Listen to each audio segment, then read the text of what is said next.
আসসালামু আলাইকুম। বিবিসি আন্তর্জাতিক বিশ্ব সংবাদে আপনাকে স্বাগত। শুরুতে সংবাদ শিরোনাম, পরে বিস্তারিত। বাংলাদেশের সর্বশেষ গুরুত্বপূর্ণ আপডেট সংবাদে আপনাকে স্বাগত। শুরুতেই সংবাদ শিরোনাম, পরে বিস্তারিত। প্রথমেই জানাবো, ভৈরবে মাইকে ঘোষণা দিয়ে দুই পক্ষের সংঘর্ষ, আগুনে পুড়ল 10 দোকান। কিশোরগঞ্জের ভৈরবে মাইকে ঘোষণা দিয়ে দুই গ্রুপের মধ্যে সংঘর্ষের ঘটনা ঘটেছে। সময় উভয় পক্ষের 10 জন আহত হয়েছে। এছাড়াও বিক্ষোভকারীরা আগুন দিয়ে পুড়িয়ে দিয়েছে 10টি দোকান। খবর পেয়ে ভৈরব থানা পুলিশ ও সেনাবাহিনী পরিস্থিতি শান্ত করে। সময় আগুন নিয়ন্ত্রণে আনে ফায়ার সার্ভিস। এরপর জানাবো, রামপুরায় কার্নিশে ঝুলে থাকা যুবককে গুলি। ডিএমপির সাবেক কমিশনার হাবিবুর সহ 4 জনকে ট্রাইব্যুনালে হাজির হতে পত্রিকায় বিজ্ঞপ্তির নির্দেশ। ছাত্র জনতার আন্দোলন চলাকালে রাজধানীর রামপুরায় ছাদের কার্নিশে ঝুলে থাকা যুবককে গুলির ঘটনায় ডিএমপির সাবেক কমিশনার হাবিবুর রহমান সহ 4 পুলিশ সদস্যকে হাজির হতে পত্রিকায় বিজ্ঞপ্তি প্রকাশের নির্দেশ দিয়েছে ট্রাইব্যুনাল। পরোয়ানা ফেরতের প্রতিবেদন পাওয়ার পর আন্তর্জাতিক অপরাধ ট্রাইব্যুনাল এ আদেশ দেন। এদিকে রোহিঙ্গাদের সমস্যা সমাধানে 7 দফা প্রস্তাব ঘোষণা ডক্টর ইউনূসের। রোহিঙ্গাদের জাতিগত নির্মূলে ভয়াবহ পরিকল্পনা বাস্তবায়ন থেকে সশস্ত্র ঘাতকদের থামানো আমাদের নৈতিক দায়িত্ব বলে মনে করছেন প্রধান উপদেষ্টা অধ্যাপক ডক্টর মোহাম্মদ ইউনূস। কক্সবাজারে রোহিঙ্গা বিষয়ক অংশীজন সংলাপে প্রধান অতিথির বক্তব্যে তিনি এই মন্তব্য করেছেন।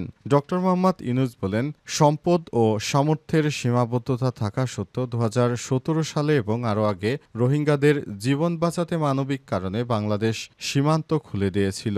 এখন যেহেতু সময় শেষ, সুতরাং মিয়ানমারে তাদের ফেরত যেতে হবে।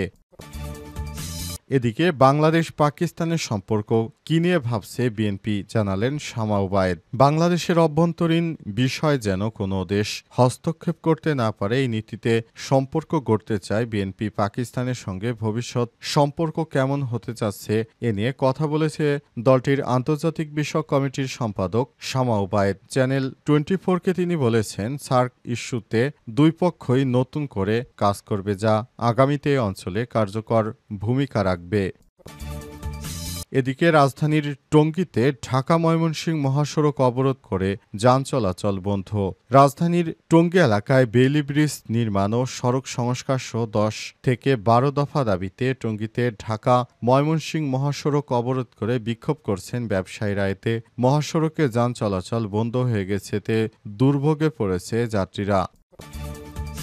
এবং সর্বশেষ জানাবো, ওআইসির জরুরি বৈঠক, নেতানিয়াহুর বৃহত্তর ইসরায়েল পরিকল্পনা নিয়ে সতর্ক করলেন ইরানের পররাষ্ট্রমন্ত্রী।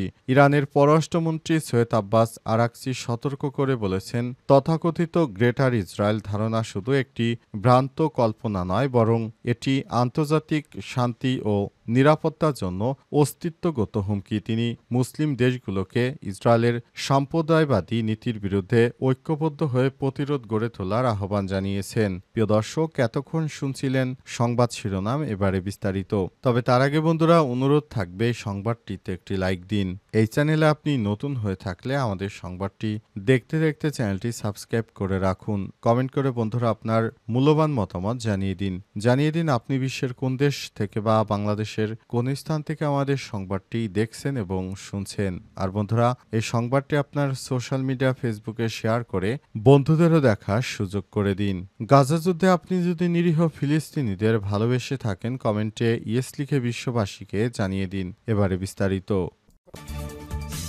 ভৈরবে মাইকে ঘোষণা দিয়ে দুই পক্ষের সংঘর্ষ, আগুনে পুড়ল 10 দোকান। কিশোরগঞ্জের ভৈরবে মাইকে ঘোষণা দিয়ে দুই গ্রুপের মধ্যে সংঘর্ষের ঘটনা ঘটেছে। সময় উভয় পক্ষের 10 জন আহত হয়েছে। এছাড়াও বিক্ষোভকারীরা আগুন দিয়ে পুড়িয়ে দিয়েছে 10টি দোকান। খবর পেয়ে ভৈরব থানা পুলিশ ও সেনাবাহিনী পরিস্থিতি শান্ত করে। সময় আগুন নিয়ন্ত্রণে আনে ফায়ার সার্ভিস। দিবাগত মধ্যরাতে পৌর শহরে ভৈরবপুর দক্ষিণপাড়ার কসাইহাটি এবং উত্তরপাড়া ওমান গ্রুপের মধ্যে সংঘর্ষের ঘটনা ঘটে। এই ঘটনায় আহতরা ভৈরব উপজেলা স্বাস্থ্য কমপ্লেক্স ও বিভিন্ন প্রাইভেট ক্লিনিকে চিকিৎসা নেন। ভৈরব কুলিয়ারচর সার্কেলের সিনিয়র সহকারী পুলিশ সুপার নাজমুস সাকিব ঘটনার সত্যতা নিশ্চিত করেছেন। পুলিশ ও স্থানীয় সূত্র থেকে জানা গেছে, রোববার রাত 11টার দিকে ভৈরব বাজারের পাশে এশা হোটেল নামে আবাসিক হোটেলের ঝাড়ুদার হোটেল পরিষ্কার পরিচ্ছন্ন করার সময় ইটের কণাসহ ময়লা পড়ে উত্তরপাড়া এলাকার এক যুবকের শরীর শরীরে। পরে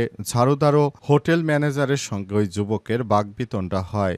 বিষয়টি তখনই সংঘর্ষের রূপ নেয়। রাত 12টায় বাজারে সংঘর্ষটি ভৈরবপুর উত্তরপাড়া ওমান গ্রুপ ও দক্ষিণপাড়া কসাইহাটির মধ্যে ছড়িয়ে পড়ে। উত্তরপাড়ার মনমরা ব্রিজ সংলগ্ন এলাকায় ঘণ্টাব্যাপী চলে এই সংঘর্ষ।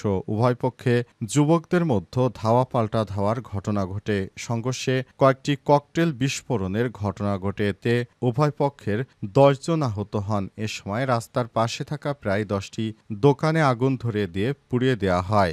এশা হোটেল ম্যানেজার মহিউদ্দিন জানান, হোটেল ঝাড়ু দিতে গিয়ে ময়লা ছিটকে পড়েছে, তবে ওই যুবকের শরীরে পড়েনি। তবুও সে দলবল নিয়ে এসে হোটেলে হামলা চালিয়েছে। হোটেল ভাঙচুর করে আমি প্রাণে বেঁচে গেলেও আহত হয়েছি বলেও জানান তিনি। রামপুরায় কার্নিশে ঝুলে থাকা অবস্থায় গুলি, ডিএমপির সাবেক কমিশনার হাবিবুর রহমান সহ 4 জনকে ট্রাইব্যুনালে হাজির হতে পত্রিকায় বিজ্ঞপ্তি প্রকাশের নির্দেশ। ছাত্র জনতার আন্দোলন চলাকালে রামপুরায় ছাদের কার্নিশে ঝুলে থাকা যুবককে গুলির ঘটনায় ডিএমপির সাবেক কমিশনার হাবিবুর রহমান সহ 4 পুলিশ সদস্যকে হাজির হতে পত্রিকায় বিজ্ঞপ্তি প্রকাশের নির্দেশ দিয়েছে ট্রাইব্যুনাল।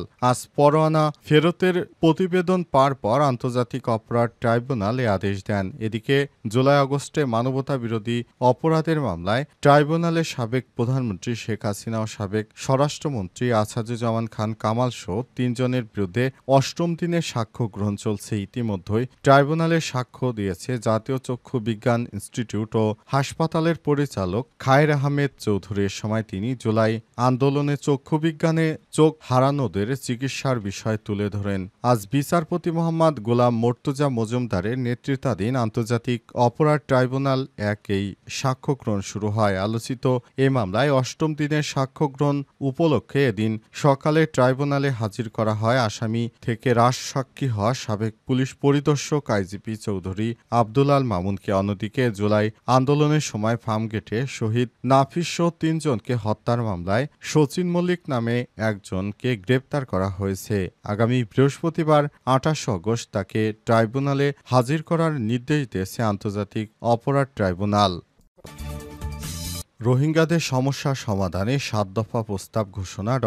ইউনূসের। রোহিঙ্গাদের জাতিগত নির্মূলে ভয়াবহ পরিকল্পনা বাস্তবায়ন থেকে সশস্ত্র ঘাতকদের থামানো আমাদের নৈতিক দায়িত্ব বলে মন্তব্য করেছেন প্রধান উপদেষ্টা অধ্যাপক ড. মোহাম্মদ ইউনূস। সোমবার কক্সবাজারে রোহিঙ্গা বিষয়ক অংশীজন সংলাপে প্রধান বক্তব্যে তিনি এই মন্তব্য করেছেন। ড. ইউনূস বলেন, সম্পদ ও সামর্থ্যের সীমাবদ্ধতা থাকা সত্ত্বেও 2017 সাল এবং তারও আগে রোহিঙ্গাদের জীবন বাঁচাতে মানবিক কারণে বাংলাদেশ সীমান্ত খুলে দিয়েছিল। রোহিঙ্গা সংকট সমাধানে আন্তর্জাতিক উদ্যোগের আহ্বান জানিয়ে প্রধান উপদেষ্টা বলেন, মিয়ানমার সরকার ও আরাকান আর্মিকে নিশ্চিত করতে হবে যাতে কোনো রোহিঙ্গার বাংলাদেশে প্রবেশ করতে না পারে। রোহিঙ্গাদের মর্যাদাপূর্ণ প্রত্যাবর্তনের অবদান রাখার সংকল্প ঘোষণা করে ন্যায় বিচার ও জবাবদিহি নিশ্চিতে 7 দফা প্রস্তাব দেন ড. ইউনূস। তিনি আরও বলেন, সমস্যা মিয়ানমারের সৃষ্টি, সমাধানও সেখানেই হতে হবে। প্রধান উপদেষ্টা আরও বলেন, দেশ এখন স্থিতিশীল আছে, জাতীয় নির্বাচনের প্রস্তুতি চলছে। অন্তর্বর্তীকালীন সরকারের প্রধান উপদেষ্টা প্রফেসর ড. মোহাম্মদ ইউনূসের সরকার বাংলাদেশকে একটি ভালো অবস্থানে নিয়ে যাওয়ার জন্য সর্বাত্মক প্রচেষ্টা চালিয়ে যাচ্ছে। অন্তর্বর্তীকালীন সরকারের প্রধান উপদেষ্টা প্রফেসর ড. মোহাম্মদ ইউনূস ভবিষ্যতের বাংলাদেশ বিনির্মাণে তিনি প্রচেষ্টা চালিয়ে যাচ্ছেন। বাংলাদেশ পাকিস্তানের সম্পর্ক নিয়ে কী ভাবছে বিএনপি জানালেন শামা ওবায়েদ। বাংলাদেশের অভ্যন্তরীণ বিষয়ে যে কোনো দেশ হস্তক্ষেপ করতে না পারে এই নীতিতে সম্পর্ক গড়তে চায় বিএনপি। বাংলাদেশের অভ্যন্তরীণ বিষয়ে যেন কোনো দেশ হস্তক্ষেপ করতে না পারে এই নীতিতে সম্পর্ক গড়তে চায় বিএনপি। পাকিস্তানের সঙ্গে ভবিষ্যৎ সম্পর্ক কেমন হতে যাচ্ছে এ নিয়ে কথা বলেছেন দলটির আন্তর্জাতিক বিষয়ক কমিটির সদস্য শামা ওবায়েদ। চ্যানেল 24কে তিনি বলেন, সার্ক ইস্যুতে দুই পক্ষই নতুন করে কাজ করবে, যা আগামীতে অঞ্চলে কার্যকর ভূমিকা রাখবে। দক্ষিণ এশিয়ায় বরাবরই সংবেদনশীলতার মধ্য দিয়ে গেছে বাংলাদেশ এবং পাকিস্তানের মধ্যকার সম্পর্ক, যা গত 15 বছরে তলানিতে ঠেকেছে। আওয়ামী লীগ সরকারের পতনের পর থেকে ঢাকা ইসলামাবাদের বিনিময়ে ঝিমিয়ে পড়া সেই সম্পর্ক সতেজ হওয়ার ইঙ্গিত পাওয়া যাচ্ছে। বাংলাদেশ পাকিস্তান সম্পর্ক নিয়ে দেশের অন্যতম বৃহৎ রাজনৈতিক রাজনৈতিক দল বিএনপির ভাবনা কি এ বিষয়ে দলটির আন্তর্জাতিক বিষয়ক কমিটির সদস্য শামা ওবায়দ জানিয়েছেন, বাংলাদেশের অভ্যন্তরীণ বিষয়ে যেন কেউ হস্তক্ষেপ না করে এই নীতিতে সম্পর্ক গড়তে চায় বিএনপি, সেটি যে দেশই হোক। শামা ওবায়দ আরও বলেন, পাকিস্তান সামনের দিকে এগিয়ে যাওয়ার রাজনীতি করতে চায়। এগিয়ে যাওয়ার জন্য বাংলাদেশের সঙ্গে কূটনীতি করতে চায় দেশটি। নিজেদের স্বার্থ সুরক্ষিত রাখা এবং কেউ যেন বাংলাদেশের অভ্যন্তরীণ ব্যাপারে হস্তক্ষেপ না করে এবং আমরাও অন্য কোনো দেশের অভ্যন্তরীণ বিষয়ে হস্তক্ষেপ করব না, এই নীতিতে সব দেশের সঙ্গে সম্পর্ক রাখতে বিশ্বাসী বিএনপি বলে মন্তব্য করেছেন বিএনপির আন্তর্জাতিক বিষয়ক সম্পাদক শামা ওবায়দ ইসলাম।